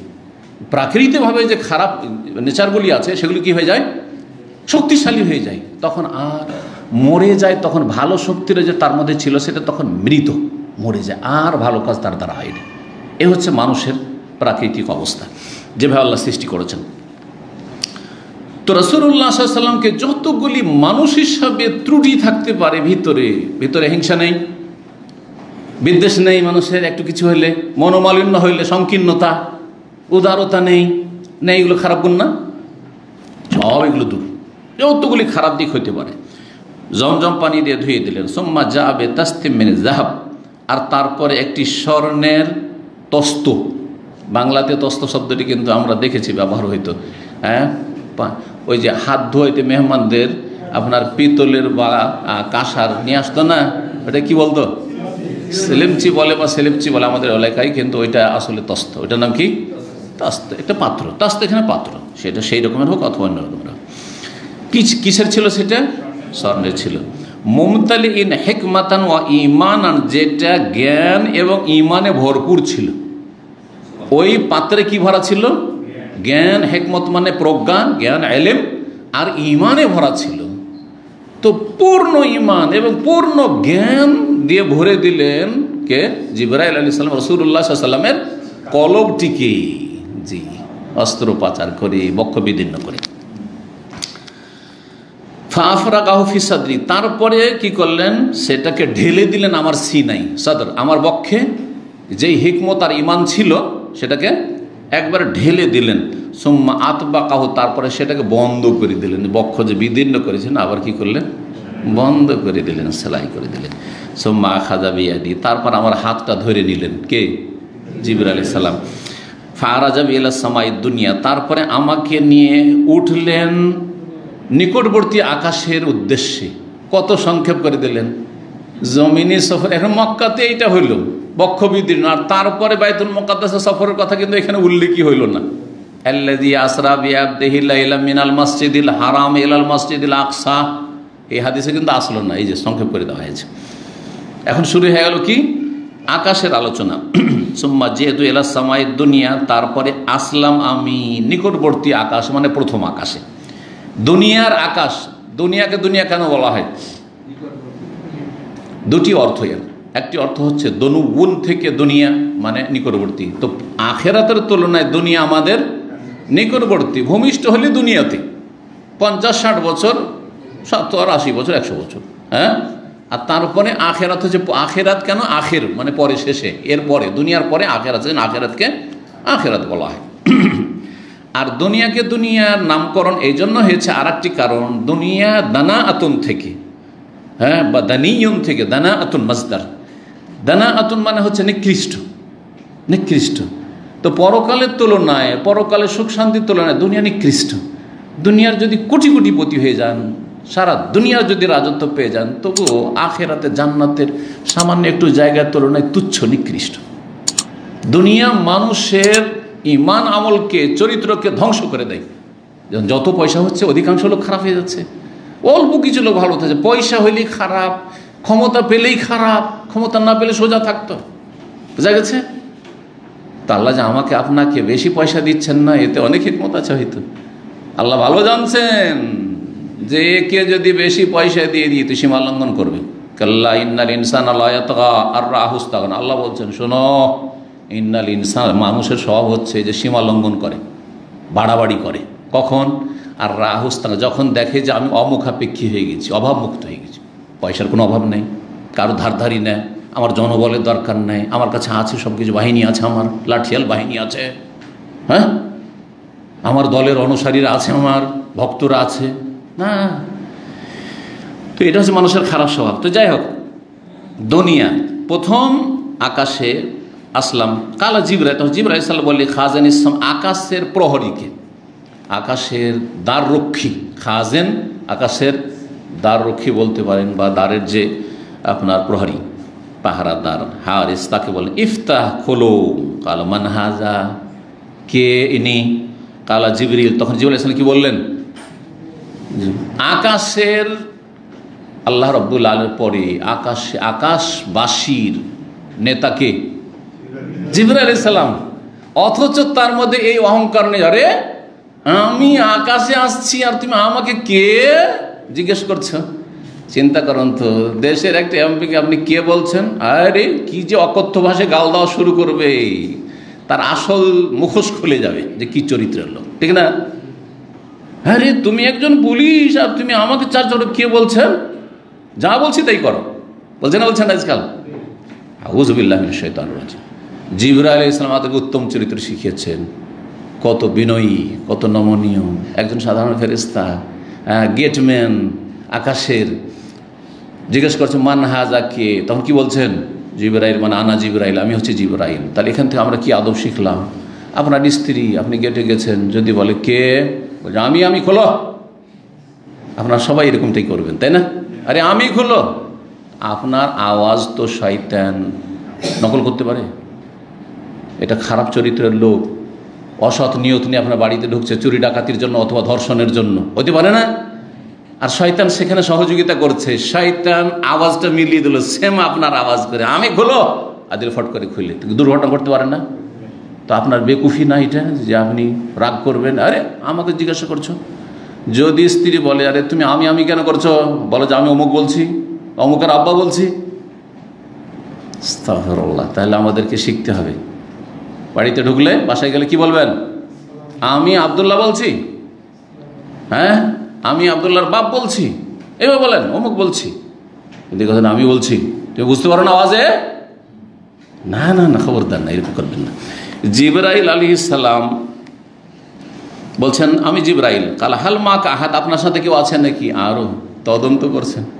আরে তোমার জিজ্ঞাসা করার কি অধিকার আছে? আমি বলছি বলো, আমি তো নেতা এখানকার, ঠিক না? কথা বলছেন। নেতাদেরকে শিক্ষা নেওয়া উচিত এই মেরাজের হাদিস থেকে, অনেক শিক্ষণীয় দিক রয়েছে।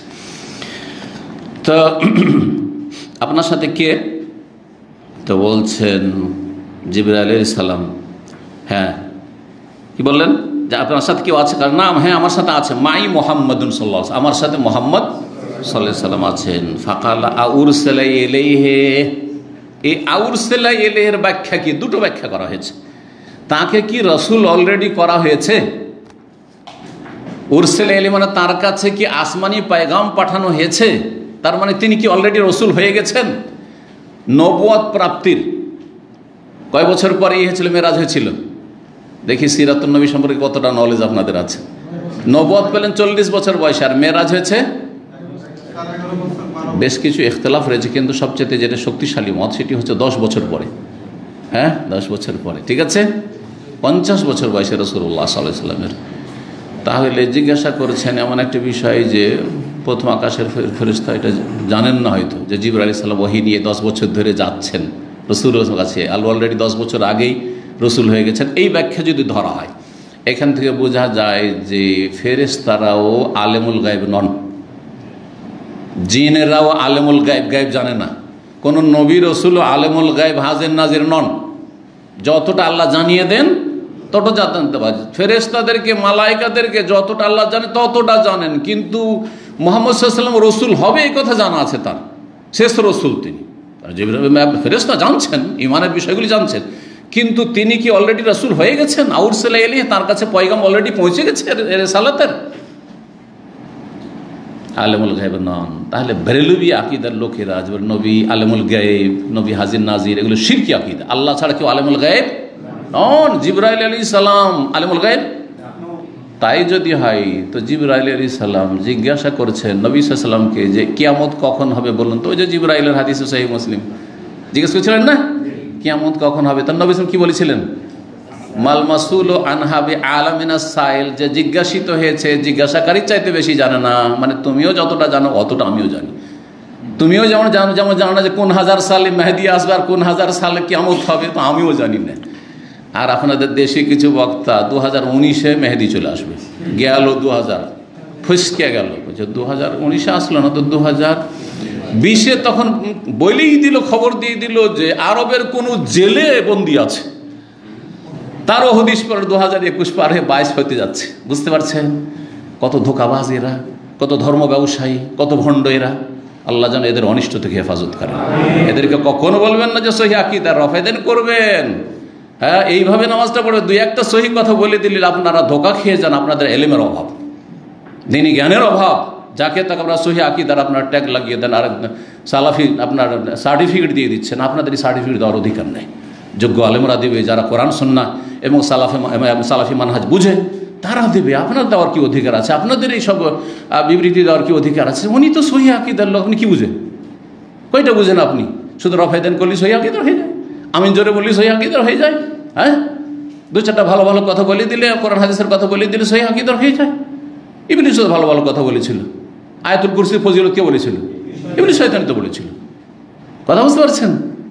সৌদি আরবের বিরুদ্ধে বিদ্বেষ, হ্যাঁ, আর মানুষের মাঝে ঘৃণা ছড়ানো, আরে জেলে বন্দি আছে ইমাম মেহেদী আর খুব তাড়াতাড়ি বেরিয়ে আসবে। তার মানে জেল থেকে আমাদেরকে উদ্ধার করার জন্য এখন উঠে পড়ে লাগতে হবে। কি শিখাচ্ছে এগুলো? কি শিখাচ্ছে? বিপ্লব ঘটানো শিখাচ্ছে, অশান্তি বিশৃঙ্খলা সৃষ্টি করা শিখাচ্ছে। জি, আল্লাহ যেন বোঝার তৌফিক দান করেন। তো আল্লাহ ছাড়া কেউ আলেমুল গায়ব নন, সে জিবরাইল হোক আর আসমানের সেই কি হোক দ্বাররক্ষী হোক, অথবা কোনো জিন হোক, অথবা সবচেয়ে শ্রেষ্ঠ রসুল মুহাম্মদ সাল্লাল্লাহু আলাইহি ওয়াসাল্লাম হন না কেন। জি, গায়েব জানতেন না। ওয়ালা আলামুল গায়বা, আমি গায়েব জানি না, কোরআনে কারিমে আল্লাহ স্পষ্ট তাকে দিয়ে বলিয়ে দিয়েছেন। জি, তো আউরসাল ইলাইহির একটি অর্থই, আর একটি অর্থ সেটাই হতে পারে, আর দুটোই হতে পারে, আল্লাহু আলাম। কি উদ্দেশ্যে জিজ্ঞেস করেছেন? আউরসাল ইলাইহি, তাকে কি ডেকে পাঠানো হয়েছে? আরসালা ইউরসালু মানে পাঠানো, কিন্তু এই জন্য যাকে পাঠানো হয় তাকে রসুল বলা হয়।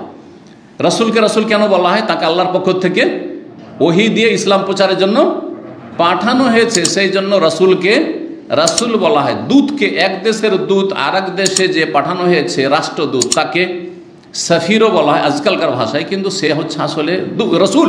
সে হচ্ছে রসুল। এক দেশ থেকে আরেক দেশে চিঠি নিয়ে যাচ্ছে, যে কোনো চিঠি, চুক্তির চিঠি, চুক্তি ভঙ্গের চিঠি, হ্যাঁ, সম্পর্ক স্থাপনের চিঠি, সম্পর্ক ছিন্ন করা চিঠি, ডিপ্লোম্যাটিক যে চিঠি রয়েছে। তো যেই ব্যক্তি চিঠি বহন করে তাকে কি বলা হয়? রসুল বলা হয়। আর চিঠিকে কি বলা হয়? রেসালা বলা হয়। সেই জন্য আরবিতে আজকাল আপনাদের যে মেসেজ আসছে, মেসেজকে আরবিতে কি বলা হচ্ছে? রেসালা বলা হচ্ছে। এবার বুঝতে পারছেন? তো আউরসালা ইলাইহি, তাকে কি ডেকে পাঠানো হয়েছে যে তাকে আকাশে নিয়ে আসা হোক? জিজ্ঞেস করছেন। যদি আল্লাহর পক্ষ থেকে আপনাকে পাঠানো হয় যে তাকে নিয়ে আসেন, তাহলে তো আমি খুলে দেবো। আর আল্লাহর পক্ষ থেকে যদি না পাঠানো হয় আর আপনি নিজে থেকে নিয়ে আসেন, তাহলে তো আমার খোলার অনুমতি নাই, কারণ আমি আকাশের দ্বাররক্ষী। জি, আমার দায়িত্ব এটা। কালার নাম বলছে, হ্যাঁ, তাকে ডেকে পাঠানো হয়েছে অথবা তাকে রসুল বানিয়ে দেওয়া হয়েছে। ফালাম্মা ফাতাহা, যখন খুলে দিলেন, আলাউনাস সামা আদ-দুনিয়া, তখন প্রথম আকাশে আমরা উঠলাম। ফাইজা রাজুলুন কায়দুন, দেখছি যে একজন ব্যক্তি, জনৈক ব্যক্তি বসে আছেন, আলা ইয়ামিনি আসওয়াদাতুন, তার ডান দিকে অসংখ্য লোক, ওয়ালা ইয়াসারি আসওয়াদা, এবং বাম দিকে অসংখ্য লোক আকাশে। আসওয়াদা সওয়াদের বহুবচন, সওয়াদ কোনো ব্যক্তিকে বলা হয়, আসওয়াদা অনেক ব্যক্তি, মানে অসংখ্য মানুষ। ডান দিকে অসংখ্য মানুষ, বাম দিকে অসংখ্য মানুষ। ইযা নাযারা কিবালা ইয়ামিনিহি যাহিকা, যখন ডান দিকে তাকাচ্ছেন উনি, তখন হেসে দিচ্ছেন। ডান দিকে দেখলে হাসি চলে আসছেন, হাসছেন, খুশি হচ্ছেন। ওয়াইদা নাযারা কিবালা ইয়াসির, যখন একবার বাম দিকে দেখছেন তখন বাকা, কান্না করে দিচ্ছেন। বাম দিকে দেখলে কান্না করছেন। ইয়ে তো আশ্চর্য ঘটনা, যে কি একই লোক, এদিকে তাকাইলে হাসছে, এদিকে তাকালে কাঁদছে। এই দৃশ্য দেখলে ফাকালা, যিনি বসে আছেন প্রথম আকাশে, তিনি মারহাবান বিন নবী সালেহ ওয়া ইবনি সালেহ, মারহাবা, স্বাগত জানাচ্ছি নেক সৎ নবীকে এবং সৎ সন্তানকে। কারণ আদম আলাইহিস সালাম সকলের পিতা, সুতরাং মুহাম্মদ রাসূলুল্লাহ সাল্লাল্লাহু আলাইহি ওয়াসাল্লামেরও পিতা। এই জন্য ইবিন বলে, সন্তান বলে, আর নবী বলে সম্বোধন করেছে। মারহাবান বিন নবী সালেহ ওয়াল ইবনি সালেহ। বাকি অন্য অন্য নবীরা, ইব্রাহিম আলাইহিস সালাম, ইব্রাহিম আলাইহিস সালামও ইবন বলে, সন্তান বলে সম্বোধন করেছেন, কারণ ইব্রাহিম আলাইহিস সালামের বংশোদ্ভূত হচ্ছেন রাসূলুল্লাহ সাল্লাল্লাহু আলাইহি ওয়াসাল্লাম, ইসমাঈল আলাইহিস সালামের বংশের, সেই জন্য। আর বাকি অন্য নবীরা কি বলে সম্বোধন করেছিলেন? মারহাবান বিন নবী সালেহ ওয়াল আখি সালেহ, মারহাবা বলছি, স্বাগত জানাচ্ছি নেক নবীকে, সৎ নবীকে এবং নেক ভাইকে, নেক ভ্রাতাকে। কুলতু লিজিবরিল, তখন আমি বললাম, কে বলছেন? রাসূলুল্লাহ সাল্লাল্লাহু আলাইহি ওয়াসাল্লাম। আমি জিবরাইল আলাইহিস সালামকে বললাম, মান হাযা, ইনি কে এখানে বসে আছেন আর হাসছেন আবার কাঁদছেন? হাযা আদম, ইনি হচ্ছেন আদম আলাইহিস সালাম। ওয়া হাযিহিল আসওয়াদাতু আন ইয়ামিনিহি ওয়া শিমালিহি নাসামু বানিহি, এই যে লোকারণ্য দেখছেন, লোকজন দেখছেন ডান দিকে আর বাম দিকে, এগুলি হচ্ছে তার সন্তানদের আত্মা, তার সন্তানদের আত্মা। জি, নাসাম বা নাসমাত মানে হচ্ছে আত্মা। আহলুল ইয়ামিন মিনহুম আহলুল জান্নাহ, যারা ডান দিকে অবস্থান করছে অসংখ্য মানুষ, তারা হচ্ছে জান্নাতি।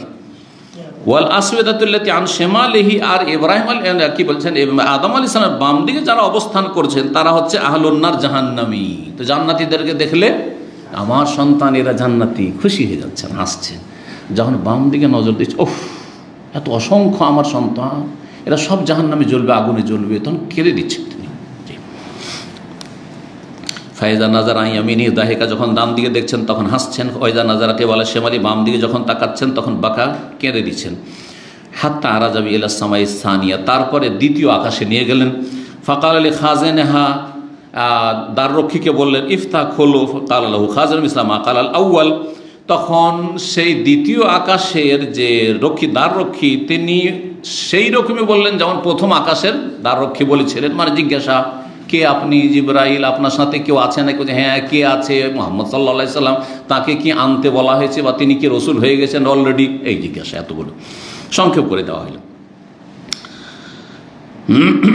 ফাফাতাহা, তারপরে দ্বিতীয় আকাশ খুলে দেওয়া হলো। কালা আনাস, আনাল বলছেন ফাযাকারা, বর্ণনাকারী উল্লেখ করেছেন আন্নাহু ওয়াজাদা। আনাস কার থেকে বর্ণনা করেছেন হাদিসটা এখানে দেখুন, প্রথমখানে আনাস, হ্যাঁ মনে আছে, আবুজার সাহাবী থেকে, আবুজার সাহাবী থেকে বর্ণনা করেছেন। তো বলছেন যে ফাযাকারা, উল্লেখ করেছেন, আনাস বলছেন মানে উল্লেখ করেছেন তার ওস্তাদ কে, আবুজার রাদিয়াল্লাহু তাআলা বলছেন, তিনি উল্লেখ করেছেন আন্নাহু ওয়াজাদা ফিস সামাওয়াতি, আকাশগুলিতে পেয়েছিলেন আদম আলাইহিস সালামকে, ইদ্রিসকে, মূসাকে, ঈসাকে, ইব্রাহিমকে সালাওয়াতুল্লাহি আলাইহিম ওয়াসসালামু আলাইহিম। জি, সালাওয়াতুল্লাহি ওয়াসসালামু আলাইহিম। জি, আল্লাহর সালাত এবং সালাম তাদের উপর বর্ষিত হোক।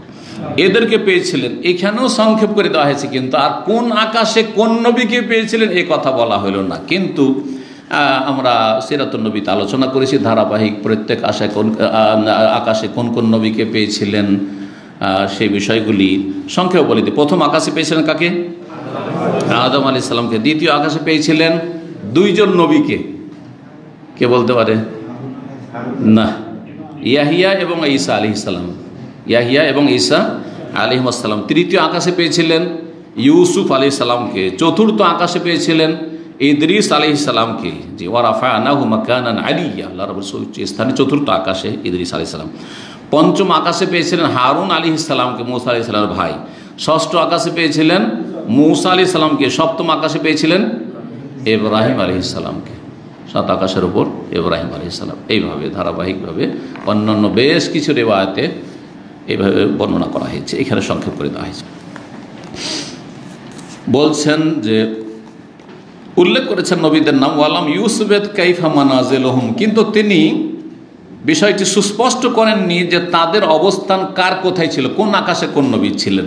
গায়রা আন্নাহু যাকারা, তাহলে আবুজার রাদিয়াল্লাহু তাআলা আনহু থেকে যখন আনাস বর্ণনা করেছেন তখন ক্লিয়ার করেনি, কিন্তু অন্যান্য বর্ণনাকারী যারা তারা সবগুলি তরতিবের সাথে সিরিয়ালি নামগুলি বর্ণনা করেছেন। গায়রা আন্নাহু যাকারা, তবে তিনি উল্লেখ করেছেন আন্নাহু ওয়াজাদা আদম ফিস সামাইদ দুনিয়া, আদম আলাইহিস সালামকে প্রথম আকাশে পেয়েছিলেন, আর ইব্রাহিম আলাইহিস সালামকে ফিস সামাই সাদেসা, ষষ্ঠ আকাশে। এটাও তথ্যগত ভুল এই অংশটুকু।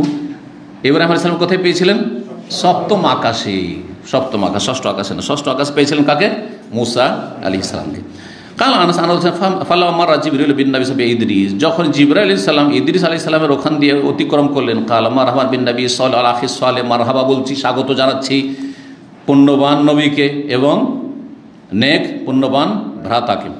ফাকুলতু, তখন আমি বললাম, মান হাজা, ইনি আবার কে?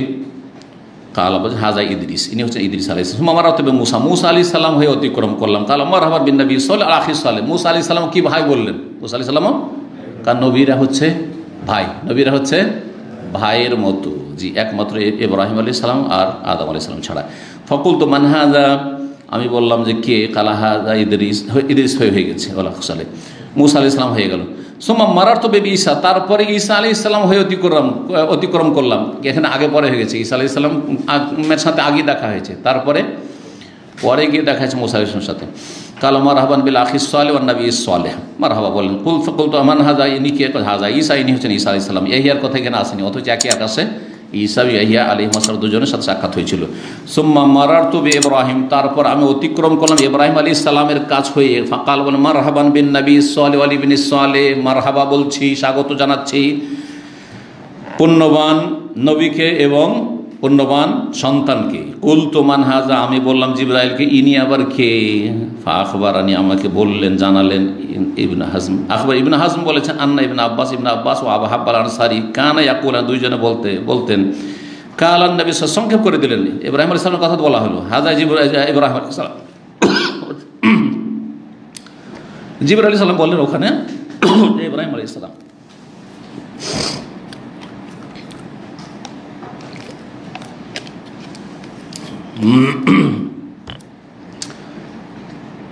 কি বলছিলাম যে ইব্রাহিম আলাইহিস সালামের কথা আসলো শেষখানে। যাই হোক, সংক্ষেপে এলোমেলো নামগুলি আসলো, কিন্তু আসলো মোটামুটি, আর কিছু আসলো না। তারপরে আর এক সনদ ইবনে শাহাব জোহরি কালা ইবনে শাহাব আখবরানি ইবনে হাজম, ইবনে হাজম বলেছে আন্না ইবনে আব্বাস, ইবনে আব্বাস এবং আবু হাব্বান আনসারি, এই দুজন সাহাবী, কানা ইয়াকুলান, তারা বলতেন, কালান নবী সাল্লাল্লাহু আলাইহি ওয়াসাল্লাম বলেছে, সোম্মা ওরে যাবি, তারপরে আমাকে আরও আগে নিয়ে যাও সিদরাতুল মুনতাহার পরে। জিবরাইল আলাইহিস সালাম বলেন, আমি আর যেতে পারবো না, এখন আপনি। জি, সিদরাতুল মুনতাহা কোথায় আছে? হ্যাঁ, ঠিক আছে, কিন্তু কোথায়, কোন আকাশে? কোন কোন হাদিস আছে ষষ্ঠ আকাশে, কোন হাদিস আছে বা কোন সিরাতের বর্ণনায় আছে সপ্তম আকাশে। তো সমন্বয় হচ্ছে যে এত বিশাল গাছ সিদরাতুল মুনতাহা, বড়ই গাছ, কুল গাছ। সিদরাতুল মানে কিন্তু কুল গাছ, বড়ই গাছ। আর মুনতাহা মানে শেষ সীমানা, মুনতাহা মানে শেষ সীমানা। তো এই সিদরাতুল মুনতাহার শেকড় আছে ষষ্ঠ আকাশে, আর গাছের কাণ্ড আর ডালপালা আছে সপ্তম আকাশে। তো আসল গাছ আছে কোথায়? সপ্তম আকাশে। জি, তো এইভাবে সমন্বয়। তো বলছেন যে আমাকে নিয়ে যাওয়া হাত্তা জাহার তোলে মুস্তাওয়া, আমি এমন এক স্তরে পৌঁছে গেলাম, আসমাফিহে শরীফ আল আকলাম, যেখানে কলমের খড়খড় আওয়াজ শুনছি। শরীফ মানে ফিরানো কলম, কলম যে কলমের ঘষা, কলমে যখন লিখে সরসর করে আওয়াজ। এই কলম তো খুব চিকন কলম, সেই জন্য বুঝতে পারে না, তারপর আওয়াজ হইতে পারে। কিন্তু আমরা ছোটোকালে কোন কলমে লিখেছি জানেন? আপনাদের মধ্যে কেউ আছে?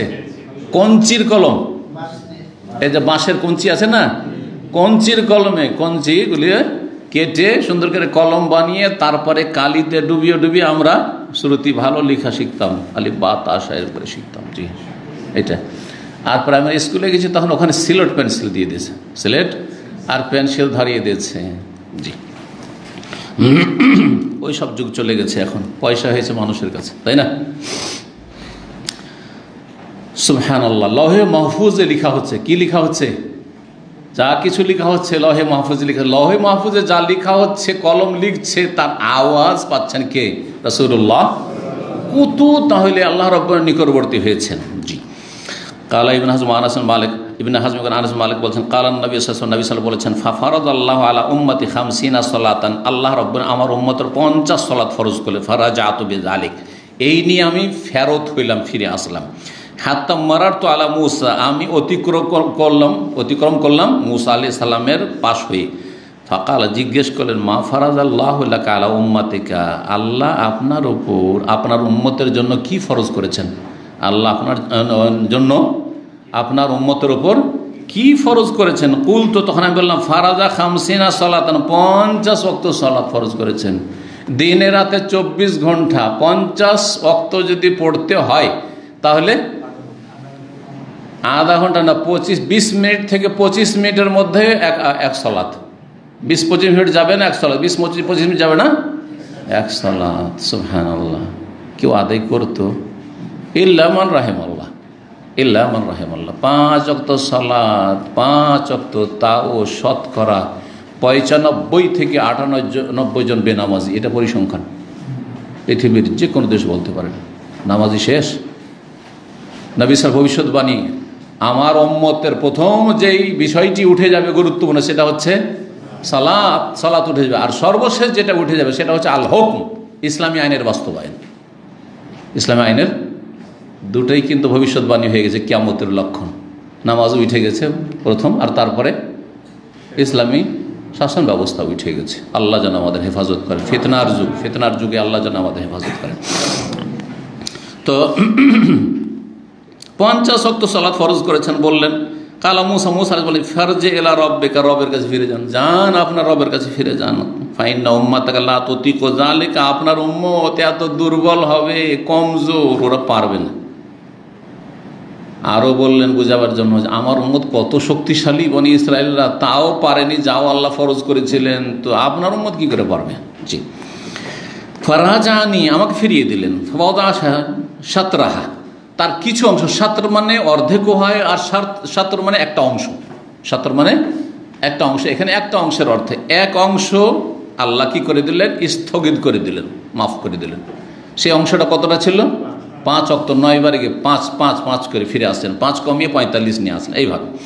ফারাজাত এলাম মুসা আলাইহিস সালাম ফিরে আসলাম। কুল তো আমি এসে বললাম ওয়াদা, যখন জিজ্ঞেস করলেন মুসা আলাইহিস সালাম কি হইল, বললেন যে একটা অংশ আল্লাহ কি করেছেন, মাফ করে দিয়েছেন, কমিয়ে দিয়েছেন। কালা রাজে রব্বাকা, আপনার রবের কাছে ফিরে যান। ফাইন উম্মাতাকা লা তুতিকু, আপনার উম্মত পারবে না। ফারাজা তো আমি ফিরে আসলাম আল্লাহর কাছে ফিরে, আল্লাহ কমিয়ে দেন, আমার উম্মত পারবে না। ফাওয়াদা সাতরা একটা অংশ আল্লাহ মাফ করে দিলেন। ফারাজা তো এলি আবার ফিরে আসলাম মুসা আলাইহিস সালামের কাছে। ফাকাল ইরজি ইলা রব্বিকা, রবের কাছে ফিরে যান। ফাইন্না উম্মাতাকা লা তুতিকু যালিক, ফারাজাতু আবার ফিরে গেলাম আল্লাহর কাছে। ফাকালা, তখন আল্লাহ বলে 5 করে কমতে যখন আর 5 বাকি আছে, তখন আল্লাহ রাব্বুল আলামিন ঘোষণা করে দিলেন, ফিরে আসছেন রাসূলুল্লাহ সাল্লাল্লাহু আলাইহি ওয়াসাল্লাম, উপর থেকে ঘোষণা আসছে কি, হুন্না খামসুন, এই হচ্ছে 5 ওয়াক্ত, খামসুন মানে 5, খামস এই হচ্ছে 5, ওয়াহুন্না খামসুনা, আর তা সওয়াবের দিক থেকে কি হচ্ছে 50। তাহলে এর অর্থ হচ্ছে হুন্না খামসুন, এই হচ্ছে 5 ওয়াক্ত, খামসুন ফিল আদা, 5 ওয়াক্ত আদায় করতে হবে, আর ওয়াহুন্না খামসুনা, আর তা সওয়াব নেকির দিক থেকে 50-এ পরিণত হবে। মানজাবিল হাসানাতে ফালাহু আশরু আমসালিহা, যে এক নেকি করবে তাকে মিনিমাম কমপক্ষে 10 গুণ দেওয়া হবে, 10 গুণ, তাহলে 5 10 50। সুতরাং সুসংবাদ ওই সব ভাই বোনদের জন্য যারা 5 ওয়াক্ত সালাত আদায় করছেন, তারা কয় ওয়াক্তের নেকি পাচ্ছেন, 50 ওয়াক্তের নেকি পাচ্ছেন, মিনিমাম 50 ওয়াক্তের নেকি পাচ্ছেন। জি, লা ইউবাদদালুল কাউলু লাদাইয়া, আমার কথা রদ বদল হবে না, আমি বলে দিলাম 50-50 নেকি। ফারাজাত মুসা ফিরে আসলাম। কালা রাজে রব্বাক, তারপরে বলছেন যে 5ও পারবে না আপনার উম্মত। তার সত্যি বলেছেন, কত যে হিতাকাঙ্ক্ষী ছিলেন মুসা আলাইহিস সালাম আমাদের, কত যে দরদি ছিল আমাদের ব্যথায় ব্যথিত, যে এরা জাহান্নামে চলে যাবে নামাজি হয়ে, যান রবের কাছে ফিরে জানি, 5 ওয়াক্তও পারবে না। ফাকুল তো, তখন নবী সাল্লাল্লাহু আলাইহি ওয়াসাল্লাম বলছেন, আমি বললাম ইস্তাহিয়াইতু মির রব্বি, আমার রবের কাছে যেতে আমি লজ্জা পেয়ে গেছি, কত যাব, 9 বার হয়ে গেল, আমার রবের কাছে যেতে লজ্জা পেয়ে গেছি, আর যেতে পারবো না, যা হবে হবে। সুম্মান তালাকাবি, তারপর আমাকে নিয়ে চলে, হাত্তা ইনতাহা ইলা সিদরাতুল মুনতাহা, এই অতঃপর নাই, সেখানে ফিরে আসার আগে সিদরাতুল মুনতাহা গিয়েছিলেন, কিন্তু এখানে পরে বর্ণনা করা হচ্ছে। সিদরাতুল মুনতাহা সেই বড়ই গাছের কাছে গেলেন। ওয়াগাশিয়াহা আলওয়ানুন, সেই বড়ই গাছটি এত অসাধারণ অলৌকিকত্ব সম্পন্ন গাছ যে সেটাকে রকমারি রঙে ঢেকে আছে, এমন সুন্দর সুন্দর রঙে ঢাকা সেই গাছটি। লা আদ্রি মাহিয়া, সেই রঙগুলি যে কিসের তাও বুঝি না, আর কিসের সেই জিনত অলঙ্কার তাও আমি উপলব্ধি করতে পারছি না। সুম্মা উদখিলতুল জান্নাহ, তারপর আমাকে জান্নাতে নিয়ে যাওয়া হইল। তাই নবী সাল্লাল্লাহু আলাইহি ওয়াসাল্লাম জান্নাতে ঘুরেছেন, দেখে জান্নাতের নিয়ামত দেখেছেন। ফাইদা ফিহা, তাতে গিয়ে দেখলাম হাবাইলুল লুলু, মণি মুক্তার, সেখানে মালা সমূহ রয়েছে, হার রয়েছে। ওয়াইদা তোরা বহাল মিসকু, আর জান্নাতের মাটি দেখলাম যে ফ্লোর মাটি, সেটা ছিল কিসের, মিস্ক, যে মৃগ নাভি, যে হরিণের মৃগ নাভি থেকে যে সবচেয়ে মূল্যবান সুগন্ধি হয়, সেই সুগন্ধি হচ্ছে জান্নাতের হলো জান্নাতের মাটি, এই দেখলাম। জি, কস্তুরী যেটাকে বলা হয় বাংলায় কস্তুরী বলা হয়ে থাকে। ওয়াইদা তোরা বহা, জান্নাতের মাটি হচ্ছে কস্তুরীর মাটি। এখানেই আজকের আলোচনা শেষ হলো। আল্লাহ রাব্বুল আলামিনের কাছে দোয়া করি আল্লাহ যেন আমাদের সঠিক পথে রাখেন, 5 ওয়াক্ত সালাতের হেফাজতের আজীবন তৌফিক দান করেন। আল্লাহ রাব্বুল আলামিন যেন আমাদের মাঝে যারা এই 5 ওয়াক্ত সালাতে ঘাটতি করে তাদেরকে আল্লাহ যেন হেদায়েত নসিব করেন এবং তাদেরকে ফিরে আসার তৌফিক দান করেন। ওয়া সাল্লাল্লাহু আলা নবিয়িনা মুহাম্মদ ওয়া আলা আলিহি ওয়া সাহবিহি।